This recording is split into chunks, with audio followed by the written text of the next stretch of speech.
শুভ সকাল আমার প্রাণপ্রিয় বন্ধুরা, তোমরা সকলে কেমন আছো? আশা করছি ঈশ্বরের আশীর্বাদে প্রত্যেকে বেশ ভালো আছো। তোমাদের ভালোবাসা ও আশীর্বাদে আমরাও প্রত্যেকে বেশ ভালো আছি। তোমাদের সবাইকে আমার আরও একটি নতুন ভিডিওতে অনেক অনেক স্বাগত। আশা করছি আজকের ভিডিওটাও তোমাদের খুব ভালো লাগবে। আজ কিন্তু ভিডিওটা শুরু করব একটু অন্যভাবে, আর আজকের ভিডিওটা কিন্তু সম্পূর্ণই অন্যরকম আছে। প্রতিদিন তো তোমাদের সঙ্গে কাজ বাজ অনেক কিছু শেয়ার করি, তবে আজ ভিডিওটা কিন্তু একটু অন্যরকম রেখেছি। ফুল ভিডিওটার সঙ্গে থাকো, তাহলেই বুঝতে পারবে।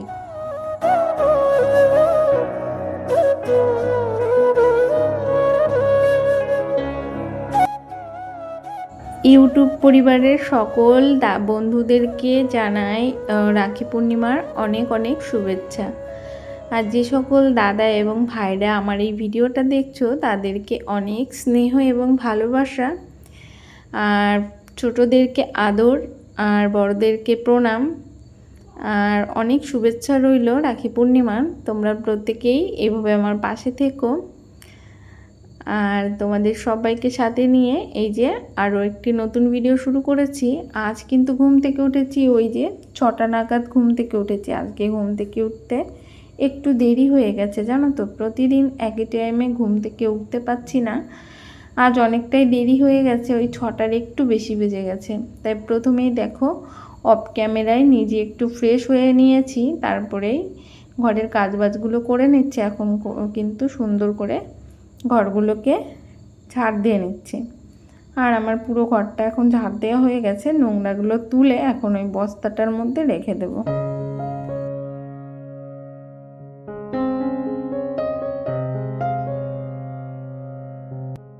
এবার এই দেখো চলে এলাম রান্নাঘরে। আর রান্নাঘরে এসে কিন্তু প্রথমেই রান্নাঘরটাকে সুন্দর করে ঝাড় দিয়ে নিয়েছি, তারপরে গ্যাস ওভেনটাকেও সুন্দর করে মুছে নিয়েছি।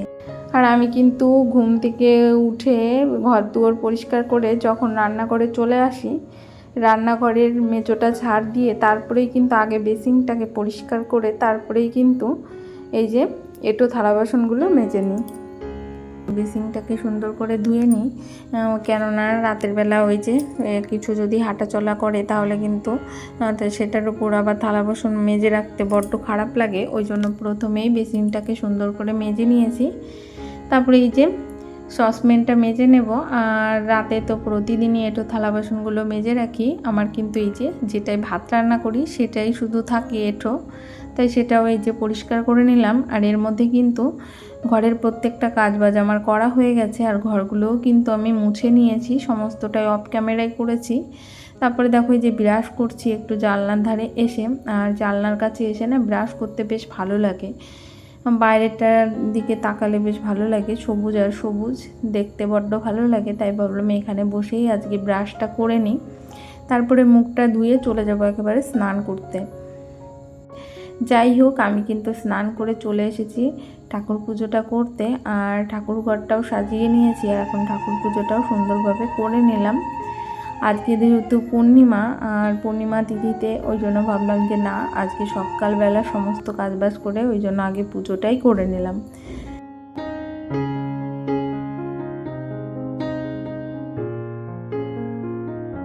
আমি যখনই ঠাকুরকে ধূপধুনা দিচ্ছি, আমার ছেলে এসে আমাকে মানে পুজো দিচ্ছি, তবুও পুজোটা শান্তিতে করতে দিচ্ছে না। বলছে মা আমাকে বোন রাখি পরাবে না। আমি বলছি না, তোকে রাখি পরাবে না। বলছে কেন, বোন আছে তবুও আমি রাখি পরতে পারবো না? আমাকে স্কুল থেকে কত দিদিরা পড়ালো, আর আমার ঘরে বোন আছে, আমাকে রাখি পরাবে না তাই হয়? আমি রাখি পরবো। আমি বলছি যে তোর বোন তো ছোট, তোকে রাখি পরাতে পারবে না। এ যখন বলেছি বোন ছোট, রাখি পরাতে পারবে না, বলছে না রাখি কিনে আনো, আমি পরে নেব, বোন ধরে থাকবে, তাহলে বোনের রাখি পরানো হয়ে যাবে, এই বলছিল জানো। তারপরে কি করব, এর মধ্যে কিন্তু আমার হাজবেন্ডও ঘুম থেকে উঠেছে। ঘুম থেকে উঠে ফ্রেশ হয়ে চলে গেছে বাজারে। আর যেহেতু আজকে ভেবেছি, আজকে তো শনিবার, আর শনিবারের দিন নিরামিষ খাবো, ঘরে না আলু বারণ, তো ওই জন্য বাজারে ওই জন্য সকাল সকাল গিয়েছে। তারপরে আবার ফোন করলাম যে মিষ্টি নিয়ে আসো আর রাখি নিয়ে আসো, ছেলে রাখি পরবে। আর ওর বড়দারও না আজকে আমাদের বাড়িতে আসার কথা, মানে তাই ও আসবে, মানে ও আসবে এমনি বলেছে আসবে বোনকে দেখতে, কিন্তু এই যে হঠাৎ করে যে রাখি পূর্ণিমাটা করতে পারবো বা ওদেরকে রাখি কিনে দেবো ও পরাবে, সেটা কিন্তু হঠাৎ করেই করেছি এই ছোট্ট আয়োজনটা। আর এই যে যেটা দেখতে পাচ্ছ এটাও কিন্তু ওর একটা দিদি, আর এই যে পাশের ঘরের দিদি ভাইয়ের ছেলে মেয়ে, তারপরে তার বোনের ছেলে মেয়ে এটা, আর তার সঙ্গে আরও দুটো ভাই আছে, মানে অনেক, ওরা 4 জন হয়েছে বাচ্চা কাচ্চারা। ওদের ঘরে বসেও পড়েছে রাখি, আর ওই যে ও পড়িয়েছে, আর এই যে হলো বড়দি, তাই আমি আবার ওকে ডেকে আনলাম, যেহেতু তুমিও তো ওদের দিদির মতোই, তাই ওকে দিয়ে তুমি পরিয়ে দাও, তাই ওই পরিয়ে দিচ্ছে রাখিগুলো। ওই জন্য তো তোমাকে ডাকলাম। খুব মজা হয়েছিল জানো। আর ওই দেখো ওর এটা বড়দা হয় সম্পর্কে, আর ওকে পয়সা দিয়েছে, ওটা রেখে তারপরে দেখো খাবারটা খাইয়ে দিচ্ছে। খুব আনন্দ পেয়েছিল মেয়ে তো খুব ছোট, তবুও দেখো খুব মজা করে রাখিটা পরিয়ে দিল। তারপরে এই যে ওর দাদাকেও বেঁধে দিল। আর তোমরা বলো তো যে 5 বছর পূর্ণ না হলে কি রাখি পরানো যায় নাকি, কিন্তু ও তো পরায়নি, ওই যে ওই বড় দিদিটা একটু দূরে, মানে ও একটু ধরেছে, ওইভাবেই পরিয়েছে। তবে আমার তো জানা নেই, আমাদের মধ্যে অত নিয়ম কারণও নেই, কিন্তু মন চাই সবাইকে দেখি রাখি পরাই, সেই ইচ্ছা হলো, তাই এদেরকে এই যে রাখির আয়োজন করে দিলাম, রাখিটা পরিয়ে দিচ্ছে। এই দুটো হলো ওই দিদি ভাইয়ের জায়ের ছেলে, আর এই দেখো আমার মেয়ে পরিয়ে দিচ্ছে। ওদের ঘরেও এইভাবে করেছিল, আর আমাদের ঘরেও এই যে সুন্দর করে সবাই মিলে খুব হাসি ঠাট্টা হচ্ছিল, তাই তোমরা দেখো, তোমাদের খুব ভালো লাগবে এদের ভিডিওগুলো, খুব মজা হয়েছিল।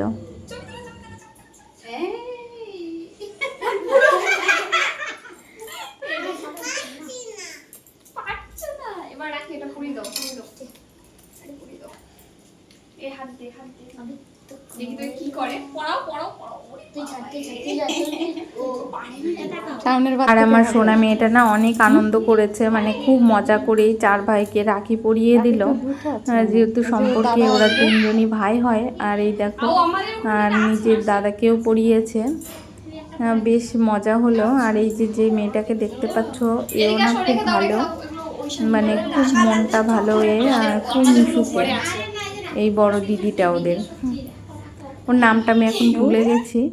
যাই হোক রাখি টাকি পড়েছে, আর এই দেখো ফুলগুলো এখানে পড়ে আছে আর পায়ে লাগছে, ওই জন্য ভাবলাম আগে জায়গাটা পরিষ্কার করে নিই। আর ওদেরকে কিন্তু মিষ্টি মুখ করিয়েছি সবাইকে, আর তারপরে পায়েসও দিয়েছি, খেয়েছে ওরা প্রত্যেকেই। আর আমি এখন এই যে এই জায়গাটা সুন্দর করে পরিষ্কার করে নিলাম। আর এটা পরিষ্কার করতে করতে কিন্তু মেয়ের বর্দা ভাইও চলে এসেছে, আর এদিকে কিন্তু প্রদীপ, রাখি, মিষ্টি সমস্ত কিছু গুছিয়ে নিয়েছি। এখন ওর বর্দাকেও রাখি পরিয়ে দেবে। আর আমি নিয়মকানুন সেভাবে কিছু জানি না জানো তো, এর মধ্যে অনেক কিছু ভুল ত্রুটি হতে পারে, তোমরা প্রত্যেকে একটু দেখে নিও, আর আমার কোথায় ভুল হয়েছে সেটা কমেন্ট করে একটু জানিও, ঠিক আছে। আমি তো মানে আমিও না রাখি পরাইনি সেইভাবে, অনেক ছোটোবেলায় 2-1বার পরিয়েছিলাম মনে দাদাকে, আমার দাদা আমার ভাই ওরা আবার ওদের আবার রাখি পরার সেই উৎসাহটা ছিল না, কেননা ঘরে বোন ছিল তো, ওই জন্য অতটা বেশি ইচ্ছা ছিল না। যাদের দেখবে ঘরে বোন থাকে না তাদের আবার রাখি পরা, ভাইফোঁটা নেওয়াটা অনেক বেশি ইচ্ছুক হয়। আর আমাদের ছোটোবেলা থেকেই ওদের ওই ইচ্ছাটা ছিল না, কিন্তু বড় হওয়ার পরে না ওদের আবার এখন সেই ইচ্ছাটা জাগে, মানে এখন বলে যে বোন রাখি পরাবি আমাকে, ভাইফোঁটা দিবি। তা ভেবেছি দেব, কিন্তু সেই সময়ও হয়ে ওঠে না বিয়ের পরে, কেননা অনেকটা ডিস্টেন্স তো, তারপরে ওরা সবাই চাকরি সূত্রে দূরে থাকে, ওই জন্য মানে নিজেও যেতে পারি না। কিন্তু এই রাখি পূর্ণিমা আসলে, ভাইফোঁটা আসলে মনের ভিতরটা কেমন যেন করে, এখন খুব পড়াতে ইচ্ছা করে জানো। তবে এই দেখো নিজে তো পড়াতে পারি না, তবে এই যে মেয়েকে দিয়ে কিন্তু একটু একটু করে নিজের স্বপ্নগুলো পূর্ণ করছি।